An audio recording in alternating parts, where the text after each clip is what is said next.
Isang sanggol ang nasagip mula sa mapang-abusong kapalaran matapos mabisto ang tangkang ilegal na pagbebenta nito ng sarili nitong ina. Agad na kumilos ang mga operatiba ng PNP Women and Children Protection Center upang mailigtas ang bata at mahuli ang ina sa isinagawang entrapment operation. Magbabalita dyan si Patrolwoman Sana Rose Luna.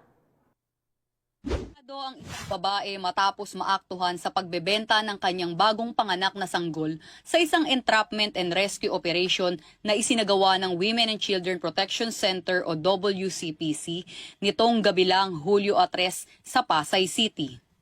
Nagsimula ang investigasyon matapos makita ng isang undercover na operatiba ng WCPC ang isang post sa Facebook group na may nakalagay na looking for baby girl.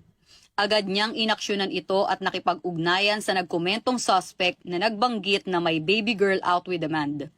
Nang makausap ng operatiba ang suspect, agad itong nagpahayag ng intensyong ipaampon ang kanyang isinilang na sanggol kapalit ng halagang 100,000 piso. Nagkasundo sila sa presyong 70,000 piso at napag-usapan na gaganapin ang pagkikita sa Baclaran, Pasay City.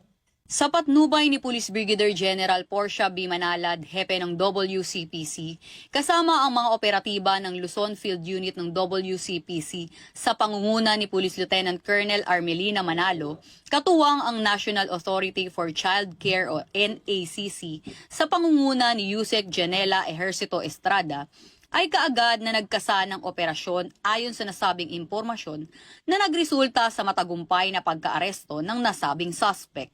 Nasagip naman sa iligal na pagbebenta ang walang kamuwang-muwang na sanggol na 1 buwan pa lamang mula sa kamay ng sariling ina. Nasa kustudiya ngayon ng PNP WCPC ang naturang suspect, habang ang biktima naman ay nasa pangangalaga na ng DSWD. Samantala, kinuna naman ng panayam ang tumatayong hepe ng Luzon Field Unit ng WCPC tungkol sa naganap na operasyon. Nag-start ito noong June 29 kung saan ang ating perpetrator ay nagpadala ng isang information na meron siya inaampon na baby. Ibinibigay niya yung baby sa halagang 100,000. So, para hindi pakalata, humingi kami ng discount or tawad na umabot ng 90,000. Dahil nagkasana agad kami ng plano para i-entrap tong perpetrator natin na kung saan ay binibenta niya yung kanyang allegedly sariling anak.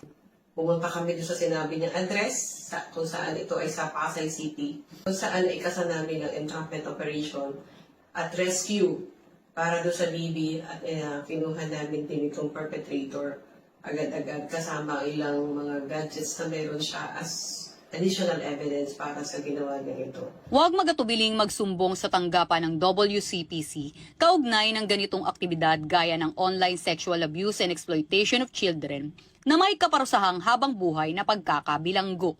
At kung may nais kayong isumbong kay Aling Pulis, maaari kayong tumawag o mag-chat sa aming WCPC helpline.